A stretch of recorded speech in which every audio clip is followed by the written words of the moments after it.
A continuación, damos paso a nuestro acto de clausura del Congreso Nacional de Minería 2018, evento que durante día y medio congregó a los más importantes expertos nacionales e internacionales, quienes a través de sus planteamientos enriquecieron el debate de una minería bien hecha, fuente de progreso para Colombia.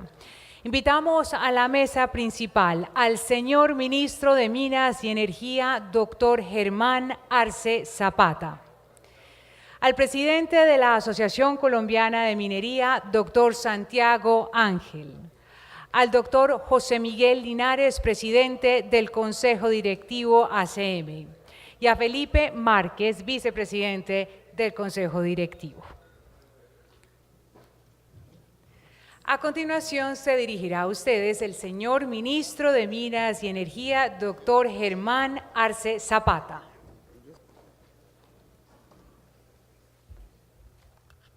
Bueno, muchas gracias, buenas tardes. Lo primero es que estoy sorprendido de la asistencia. Pensé que había más gente haciendo check-out en la recepción que en el salón, pero sé que han sido 2 días interesantes, nutridos, donde ha habido mucha discusión. Este sector tiene una gran ventaja, es que es un sector que habla, que dice, que se queja, que cuestiona, y yo creo que eso es importante para que los que tenemos la responsabilidad de hacer política pública no cerremos los ojos, no perdamos la atención y no le quitemos el ojo al balón en el proceso de sacar adelante un sector que tiene un rol tan importante para la economía y para el país. Bueno, primero voy a arrancar dándole gracias a Santiago, lo estaba felicitando porque creo que este evento tiene una enorme convocatoria. Yo le pregunté si era el efecto precios o si era el efecto gestión. Creo que es una combinación de ambas cosas, de que hemos tenido, sobre todo gestión, pero creo que también tiene un impacto los resultados que tuvimos en el año 2017 y los que esperamos vamos a tener en el año 2018. A Felipe, al doctor Linares, a todo el equipo de la ACM que ha sido, digamos, un aliado y un socio en la muy compleja situación que hemos tenido durante los últimos años y los enormes desafíos que seguimos teniendo hacia adelante. Yo voy a tratar al final de contestarle la pregunta que planteó Carlos de dinero, de qué le recomendaría al que viene, porque a veces es fácil pontificar desde afuera, es difícil gestionar desde la realidad de las complejidades que tiene esta industria y que tienen los territorios, y yo creo que una lección aprendida del ejercicio de lo público es que hay que trabajar sobre lo que le dejan a uno, hay que construir sobre lo construido, hay que tomar lo que funcionó, hay que desechar lo que no funcionó y hay que seguir aportando. Es mala idea empezar desde cero cada vez que llega una administración, porque se pierde tiempo, se pierde fuerza, y creo que el sector ha dado unos pasos muy importantes en estos últimos años, que es importante mantenerlos en el largo plazo. Esta es la última versión en la que los voy a acompañar. Voy a hacer una cosa un poquito aburrida y es hacer un breve recuento de los avances que hemos tenido, porque a veces también creo que perdemos la percepción de dónde estábamos hace una década y dónde estamos hoy, pero creo que nos ayuda de nuevo a aterrizar en qué significa construir sobre lo construido y qué desafíos vienen hacia adelante. Arranco obviamente diciendo la importancia que el sector tiene. El sector de hidrocarburos y minería aporta en promedio, o ha aportado durante la última década una cifra cercana al 9% del Producto Interno Bruto, 2% viene de minería, tiene un aporte importante en la balanza comercial, 70% de las exportaciones promedio de la última década vienen de las industrias extractivas, 20% de productos mineros, y adicionalmente es el principal receptor de recursos de inversión extranjera en la economía. Un total del 40% viene a esta industria, 13% a la minería, es decir, no somos actores secundarios en el desarrollo económico del país, somos actores principales, tanto hidrocarburos como minería. En conjunto, la industria mineroenergética ha aportado más de 153 billones de pesos a las finanzas públicas entre impuestos, regalías y dividendos. De esos 153, 14 billones provienen de la industria minera. En el frente internacional, la confianza inversionista se ha visto reflejada en la inversión extranjera directa que entra a estas actividades en el año 2017, después de haber tenido un mal 2016, por la crisis de precios, logramos recuperar las cifras de crecimiento llegando casi al $1 billón de inversión, 953 millones de dólares fue el resultado del cierre del 2017.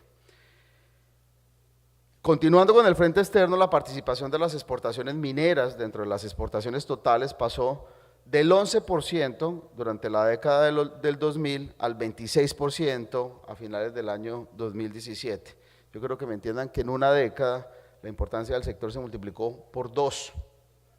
Eso no pasó en los otros sectores de la economía. Este sector se duplicó en términos del tamaño, del volumen de inversión y del tamaño de las exportaciones y el aporte que hace a la balanza comercial.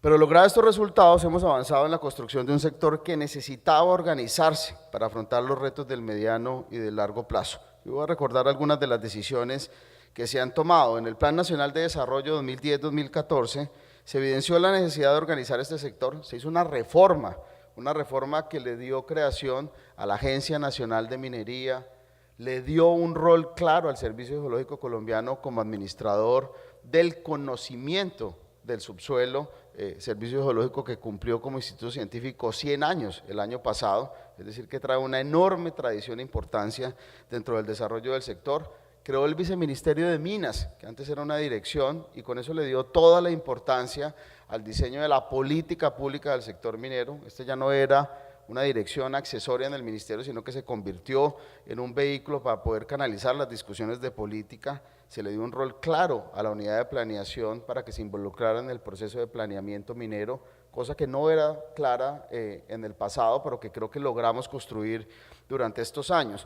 Podremos tener muchísimas críticas de la agilidad, de si la agencia lo ha hecho a la velocidad que lo debió hacer, pero la realidad es que esta institucionalidad con la que estamos trabajando hoy es el resultado de esa reforma que se hizo en el año 2011 y que nos ha permitido darle una base institucional a la discusión del sector minero como un sector protagonista en el desarrollo de la economía del país.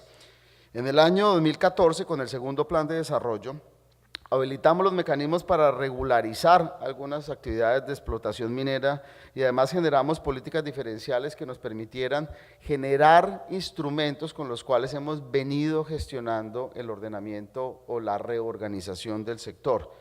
Ese ejercicio, que es un ejercicio normativo que ha sido bastante importante, particularmente en los últimos 2 años, nos ha ayudado a ponerle orden a la discusión. Uno de los grandes problemas del sector era el enorme grado de informalidad, porque una cosa son las grandes actividades asociadas a las grandes compañías que durante varias décadas han estado en el país y otra es la manera como se ha desarrollado la actividad minera a nivel regional, a nivel territorial, sin unas reglas claras, sin una clara identificación entre lo que significaba ser grande y ser pequeño, entre lo que significaba ser barequero y ser informal, entre lo que significaba ser ilegal y ser legal, y yo creo que allí se ha hecho un ejercicio bien importante, incluyendo decisiones como fue la creación del Registro Único de Comercialización del RUCOM en la Ley 1450 del año 2011, que permitió hacer esa identificación, quién es quién hace quién ese proceso y bajo qué reglas puede uno operar en este mercado.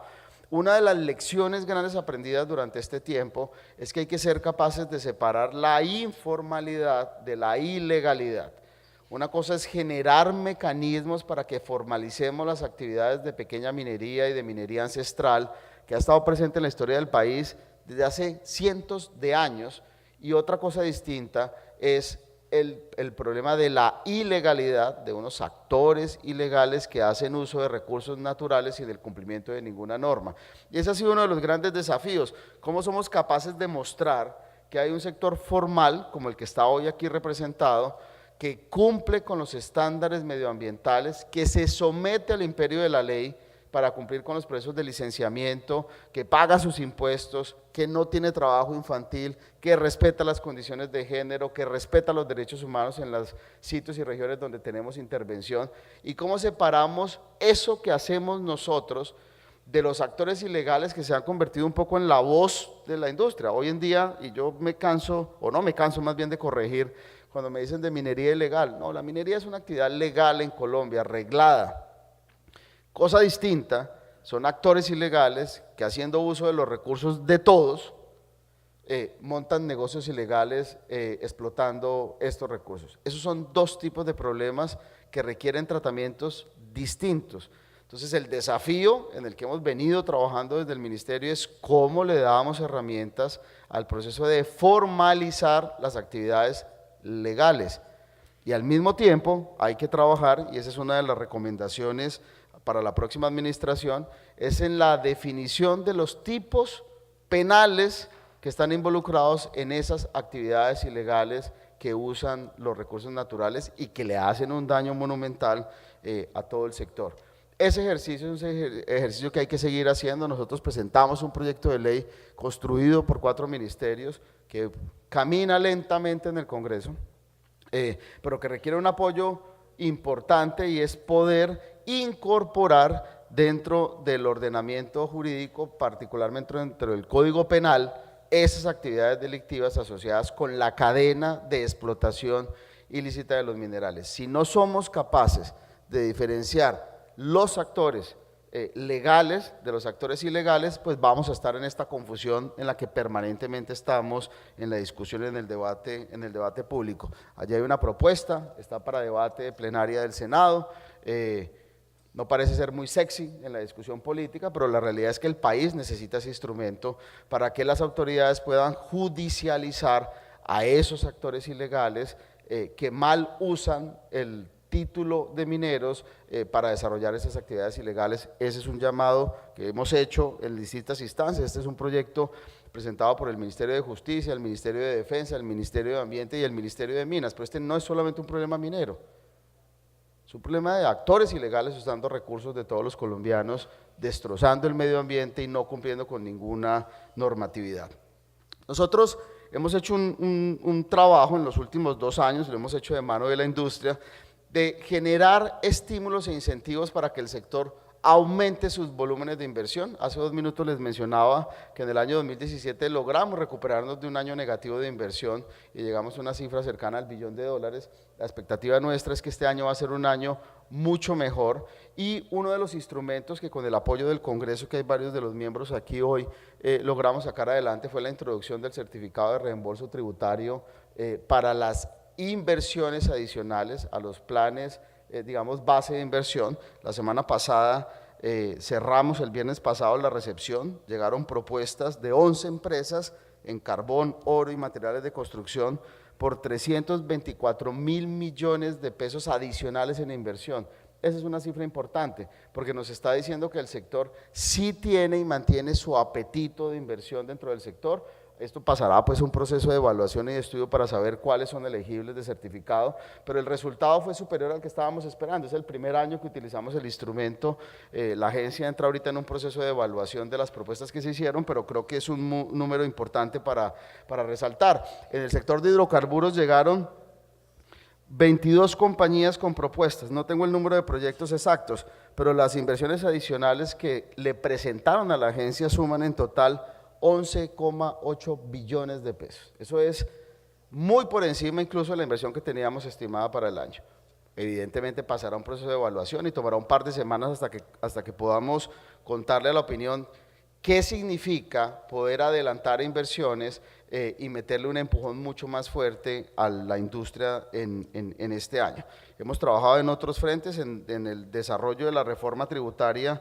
Logramos introducir 9 de los 10 incentivos que presentamos con el sector. Ese fue un logro importante, porque por primera vez reconocimos que esta actividad económica tenía un impacto, digo, no por primera vez, no quiero sonar a Adán y Eva en esto, pero mandar una señal de que el factor delta inversión, todas las inversiones adicionales que contribuyan en el proceso de exploración y de producción del sector de hidrocarburos y de minería, le sumaban positivamente a la economía y al recaudo en los años venideros, y de allí vinieron varias de las decisiones que el Congreso apoyó y logramos sacar adelante.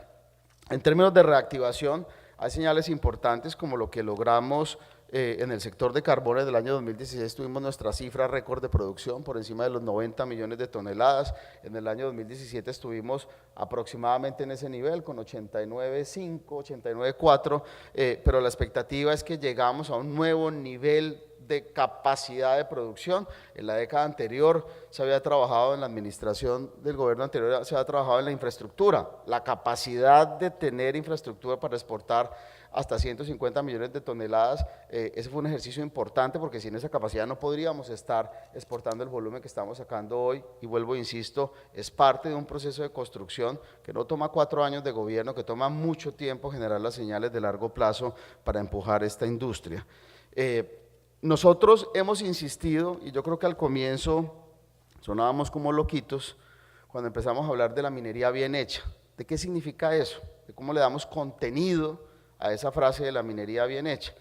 Y para decírselo de manera muy simple, minería bien hecha significa poder explotar ese recurso con la existencia de un título, de un instrumento que te habilita legalmente, pero sobre todo con la autorización de hacer esa intervención desde el punto de vista medioambiental, poder compensar los efectos de las actividades que hacemos y poder desarrollar procesos de producción con el cumplimiento de los más altos estándares medioambientales.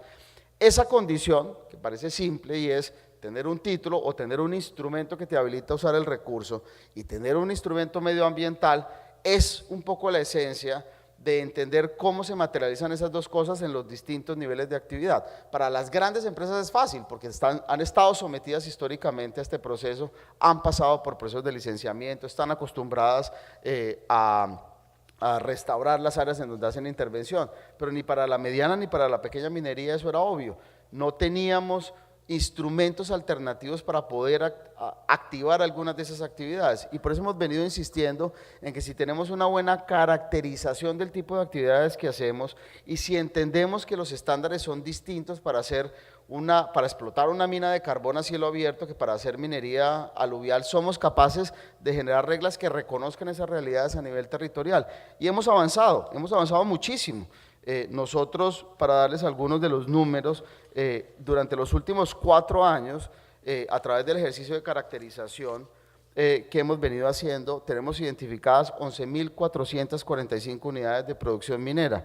Hemos logrado conocer integralmente pequeña minería en 20 departamentos del país. Esa información no la teníamos una aproximación global de lo que le exigíamos a la industria, y cuando nos hemos metido a entender exactamente las diferencias entre las distintas actividades, evidentemente las políticas públicas han empezado a ser mucho más dirigidas y han empezado a mostrar resultados que para nosotros son muy importantes. Hemos logrado desde el año 2014, por ejemplo, que 6.680 mineros hayan pasado de la ilegalidad a la legalidad. Mineros que vinieron, que se acercaron a la institucionalidad y dijeron: ayúdeme a formalizarme, ayúdeme a hacer estas actividades de manera legal. Hemos hecho 190 procesos en 19 departamentos dentro del programa de legalización de actividades mineras, y esperamos al final del gobierno tener una cifra cercana a los 13.000 mineros trabajando de manera legal en el país. Es la única manera de hacerlo, darles canales a muchos de estos mineros tradicionales y ancestrales de ejercer su actividad de manera formal y de manera legal. Consolidamos la intervención para la eliminación del uso del mercurio en actividades mineras. Llegamos a una cifra cercana a los 33.000 mineros apoyados en el proceso de formación y de herramientas para hacer una minería más limpia con la eliminación del uso del mercurio dentro de las actividades legales, que está proscrita en la ley a partir de este año, y eso incluyó un total de 16.000 barequeros que legalizaron sus actividades y se formalizaron. Le brindamos asistencia técnica en implementación de tecnologías limpias a 51 plantas de beneficio en el país. Esto se ha hecho en relativo corto tiempo, hace tal vez 1 o 2 años que empezamos con el tema de plantas de beneficio, y el rendimiento, digamos, del trabajo es bastante bueno, pero hay que seguir apoyando a la pequeña minería en esa transición. Tenemos un estimado de eliminación de mercurio al cierre de la administración, un estimado de eliminación de mercurio que se dejó de utilizar, de una cifra cercana a las 33 toneladas en el proceso de beneficio de oro. Ese es digamos, eliminar ese factor contaminante es importante por los impactos que esto tiene en las comunidades donde desarrollamos actividades. En el proceso de formalización, al cierre del año 2017, logramos inscribir 125.765 barequeros, lo cual nos ha permitido realizar un seguimiento mucho más eficiente frente al origen ilícito de los minerales producto de esta actividad de subsistencia. Esa convivencia de la pequeña, o más que convivencia, es el uso de la pequeña minería como canal para meter dentro del canal comercial oro, particularmente proveniente de actividades ilegales, pues era relativamente fácil cuando uno no identificaba y caracterizaba qué tipo de actividad podía desarrollar cada uno de los mineros hasta su capacidad técnica y manual de poder desarrollar el recurso. Eso nos ha ayudado. El año pasado, una cifra que es difícil de explicar, pero la producción de oro cayó un 30%. No cayó la producción de oro, cayó la capacidad de meter oro al canal legal proveniente de actividades ilegales. Y 30% en el primer año de la medida es una cifra muy importante, porque de alguna manera dice, somos capaces de cerrarle el camino a estos actores ilegales que le hacen daño no solamente al medio ambiente, sino a la reputación del sector y a la reputación de quienes lo quieren, de quienes lo hacen y lo quieren seguir haciendo bien. Avanzamos en un tema que es bien difícil de mostrar y es el del conocimiento geológico. El trabajo que ha hecho el Servicio Geológico, entre otras razones, porque le pusimos recursos para poder avanzar en el conocimiento del subsuelo, ha sido muy importante. Algunas de las cifras de lo que ha logrado el Servicio Geológico en estos últimos años es que aumentamos la cartografía geológica del territorio nacional de un 48% de conocimiento de cartografía que teníamos al año 2010 a un 70% al cierre del primer semestre del año 2017. De ese total de área de superficie que tenemos en Colombia. Y en los distintos componentes, en conocimiento químico, en conocimiento físico, en mediciones, el Servicio Geológico se empieza a convertir en ese centro de conocimiento que va a tener la oportunidad en el futuro de hacer una planeación mucho más dirigida y focalizada en qué tipo de recursos queremos explotar, qué recursos dentro de las propias condicionamientos que nos hemos puesto de protección del medio ambiente somos capaces de desarrollar. Colombia, y lo mencionaba alguno de los miembros del panel anterior, tiene un potencial enorme. Colombia realmente, a pesar de la tradición y la ancestralidad en algunas de las actividades mineras, nosotros tenemos menos del 4% del territorio titulado y mucho menos de eso explotado. El país tiene un enorme volumen de recursos que son fuente de riqueza.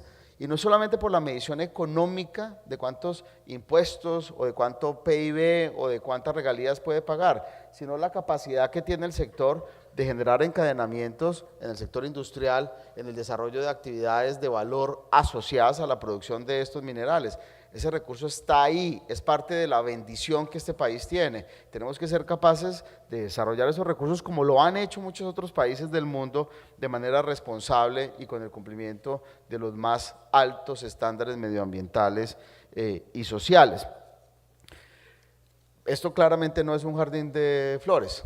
La industria ha tenido enormes desafíos durante los últimos años y yo que he tratado de ser lo más franco posible en esta discusión, y que creo que el sector lo ha entendido, es que la manera como nos relacionábamos con el territorio no nos ha dado buenos resultados. Y el sector tiene que entender que hay que aproximarse de una manera distinta. Y tenemos muchos casos para demostrar la diferencia entre hacer o tener una clara estrategia de aproximación a nivel territorial y digamos el valor y la capacidad de generarle sostenibilidad a las actividades en el largo plazo hacen la diferencia. Nosotros hemos venido insistiendo en que esta discusión de cómo se pueden desarrollar los recursos se tiene que dar a nivel territorial. Tenemos que ser capaces de construir unas reglas con las cuales le garanticemos sostenibilidad a la industria en el largo plazo. Y yo se los digo con franqueza, yo he visto cómo la industria se ha ido moviendo y he visto cómo la disposición de la industria ha venido cambiando. Esta discusión que sonaba un poquito hippie hace un par de años, de sentémonos y vamos al territorio y vamos con las compañías y demos la discusión y pongamos sobre la mesa los distintos, digamos, desafíos y preocupaciones que la gente tiene, es una realidad. Hay muchos sitios donde las empresas, esta mañana que tuve, digamos, reunión con los alcaldes de la provincia de Sotonorte, ver a los alcaldes de Sotonorte que están organizados, que entienden qué es lo que quieren tener una voz y quieren ser capaces de poder decir cómo la minería sí le puede aportar al desarrollo de una región que tiene una historia minera de más de 460 años, es parte de lo que uno logra cuando es capaz de ir al territorio y visibilizar esas realidades. Tuvimos una discusión con algunos de los mineros del páramo de Pisba. Claro que queremos proteger esos ecosistemas, pero esos ecosistemas incluyen el ser humano, incluye los habitantes de ese territorio e incluyen todas las actividades económicas que están asociadas a lo que esta industria hace y a lo que otros sectores económicos hacen en esos ecosistemas. Eso tiene que ser parte de una discusión abierta. Esto no puede ser un trámite administrativo a puerta cerrada, este tiene que ser un diálogo en el que nosotros tenemos que estar dispuestos a participar de él y a contribuir en generar soluciones, en dar salidas, en comprometernos en cómo podemos desarrollar estas actividades y cómo podemos sacar de la informalidad y de la ilegalidad a muchos de los actores que están metidos dentro de esos ecosistemas. Pero eso solamente se hace con diálogo, eso se hace con un trabajo conjunto, eso se hace en modo solución, presentando soluciones, presentando alternativas, no bloqueando que la gente participe y opine. Eso no ha resuelto ninguno de los problemas grandes que tenemos en el país. Y yo creo que esa es parte un poco de la misma evolución que el país ha venido dando, y es que todos, y las comunidades y las regiones, quieren participar en el proceso. Y yo creo que garantizar la sostenibilidad de la industria en el largo plazo pasa por darle voz a todos esos actores, incluyendo a los mineros, incluyendo a los que estamos en ese territorio desarrollando los recursos que tenemos en nuestras manos. Hay unos enormes desafíos desde el punto de vista legal. Preguntaba Carlos a los panelistas anteriores, ¿qué recomendaciones le harían a quien llegue? Y yo me voy a atrever sin meterme en temas políticos, por favor, que quede récord. Es que se ha avanzado, hay unas cosas que han funcionado, hay otras que no han funcionado, pero yo creo que las cosas en las cuales hemos avanzado es importante darles continuidad. Los programas de formalización, los programas de eliminación del uso de mercurio no solamente son un mandato legal, sino que es importante darles continuidad, porque uno no logra resultados, uno no logra resolver problemas en periodos de tiempo tan cortos. Entonces, la tarea de seguir trabajando en formalización, de desarrollar los instrumentos que se han incluido en la reglamentación para poder garantizar la convivencia entre distintos actores en el territorio es importante. Es muy importante sacar adelante el proyecto de ley de explotación ilícita de minerales, porque si no, no vamos, ni la Fiscalía ni la Policía va a tener una herramienta legal que le permita combatir toda la cadena de actividades ilegales, conexa a la explotación de recursos naturales. Eso hay que llenarlo en el ordenamiento jurídico. Hay una propuesta en el Congreso, es importante sacar adelante esas iniciativas porque hay que darle instrumentos a las autoridades para poder atacar la actividad ilegal y fortalecer el proceso de formalización de la pequeña y de la mediana minería. Hay una propuesta de proyecto de ley de consulta previa que le pega a esta industria, que le pega a hidrocarburos, que le pega a infraestructura, que se construyó con los sectores, que está en este momento en proceso de consulta en manos del Ministerio del Interior. Esa es una ley estatutaria, no se va a presentar en los próximos mes y medio porque no alcanzaría a hacer el trámite, se va a presentar el 20 de julio, pero tiene que salir del proceso de consulta en el que está en este momento. El compromiso del Ministerio del Interior es que el 20 de julio se presenta para iniciar toda la próxima legislatura. Darle unas reglas claras al proceso de consulta previa es crítico, tiene que ver con esa seguridad jurídica que los inversionistas nos piden. Los inversionistas no están pidiendo que no pongamos reglas, nadie nos está pidiendo eso, nadie nos está pidiendo ir al territorio sin preguntarle a nadie. Lo que nos están pidiendo es, deme la regla, yo me encargo de cumplirla, pero deme una regla clara. Y allí nos ha faltado, nos ha faltado berraquera tal vez en empujar esas iniciativas, pero la realidad es que hay un proyecto muy conciliado y concertado, hay que sacarlo de la fase de consulta y hay que asegurarse que en la próxima legislatura lo podamos empujar, y estoy seguro que varios de los miembros del Congreso que nos acompaña hoy en este evento estarían dispuestos a apoyar a la industria en ese proceso, porque es el ejercicio de darle reglas a esta actividad, darle reglas a ese que se ha convertido en un cuello de botella para desarrollar muchas de las actividades. Yo le recomendaría a la siguiente administración que le siga invirtiendo a la gestión del conocimiento geológico, porque si nosotros sabemos qué tenemos y somos capaces de diferenciar qué minerales estratégicos tenemos, en qué regiones, cómo podemos administrar los distintos conflictos que hay medioambientales con la presencia de los recursos, vamos a poder hacer una planeación de esta industria mucho mejor, perdón. La diferencia entre lo que hacemos en hidrocarburos y lo que hacemos en minería es visible. Nosotros en hidrocarburos somos capaces de decir, este es el área con prospectiva, nos vamos a enfocar en este tipo de recursos y de esta manera. En minería esto es un poquito más, no voy a decir desordenado, pero la lógica del código minero impone que la planeación del uso del recurso no sea la mejor. Nosotros, en compañía o con el apoyo de la banca multilateral del Banco Mundial, vamos a dejar una propuesta de lineamientos de reforma al código minero. El código se quedó corto, el código no reconoce la realidad de una industria en el año 2018. Se nos acabó el oxígeno, o más bien se nos acabó el gobierno, pero la realidad es que nosotros somos conscientes de la problemática y vamos a dejar unas líneas de recomendación de política de reforma al código que nos permita sobre todo planear la manera como vamos a explotar esos recursos y que nos permita hacer una mejor gestión preventiva antes de llegar a los territorios y garantizar la sostenibilidad de las operaciones. Ese ejercicio va a quedar allí y es parte de lo que creemos que quien llegue en la siguiente administración debería recoger esa experiencia y ojalá poderla introducir dentro de sus señales de política en el próximo plan de desarrollo.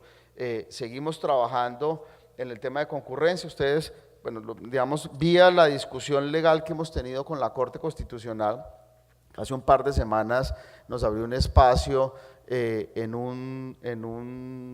¿cómo se llama esto? En un foro abierto, en una audiencia pública, perdón, que hicieron para la sentencia de unificación de la tutela de Comarala, y tuvimos la oportunidad de presentar las bases de la discusión de consultas populares y el impacto que ha tenido para el sector.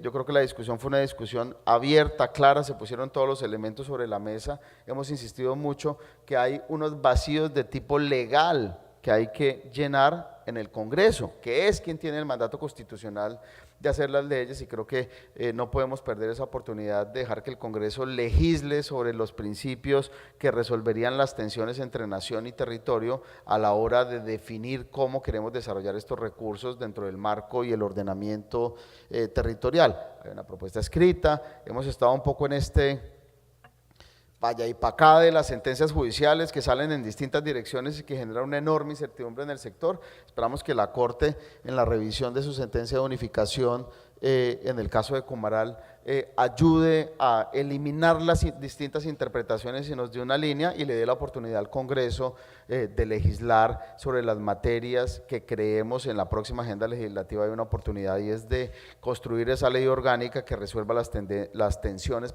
entre el gobierno nacional y el territorio a la hora de planear y desarrollar los recursos mineros. Tareas hay muchas, esta es una industria de cientos de años. Claramente todos los problemas no los resuelve un gobierno. Creo que es clave que seamos capaces de avanzar sobre lo que hemos logrado construir, de seguir desafiándonos como sector a hacerlo mejor, a elevar nuestros estándares, a poderle dar contenido a eso que nosotros hemos definido como minería bien hecha y decir orgullosamente: somos mineros, somos socios del desarrollo de este país y queremos seguirlo haciendo en los próximos años. Muchísimas gracias.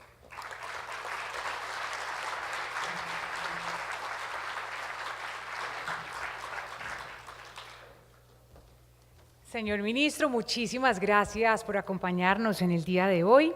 Para finalizar, el doctor Santiago Ángel se dirigirá a ustedes.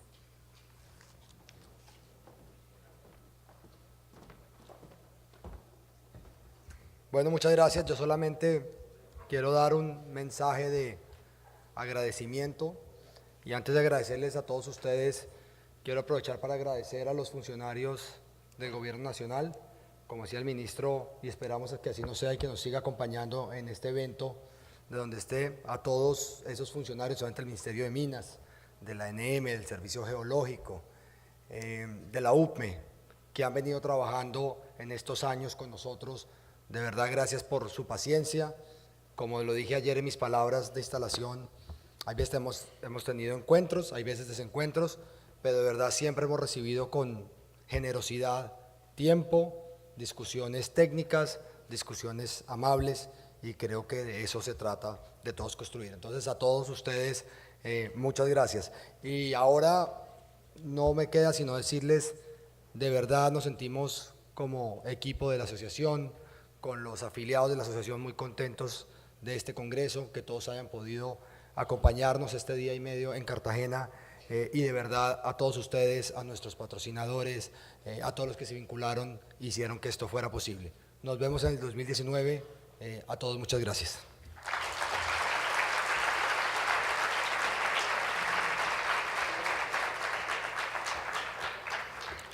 En nombre de la Asociación Colombiana de Minería, de su presidente, de las empresas asociadas y afiliadas a este gremio, de los conferencistas internacionales y nacionales, muchísimas gracias a todos por su asistencia al Congreso Nacional de Minería 2018. Estamos seguros de haber cumplido con nuestro propósito de tener un debate nacional con altura, equilibrado y con argumentación seria sobre todos los temas críticos para hacer de Colombia un país con una minería competitiva y responsable. De todos dependerá que Colombia fortalezca una minería bien hecha y fuente de progreso para nuestro país. De nuevo, muchísimas gracias a todos. Esperamos contar con ustedes en el Congreso 2019. ¡Feliz tarde!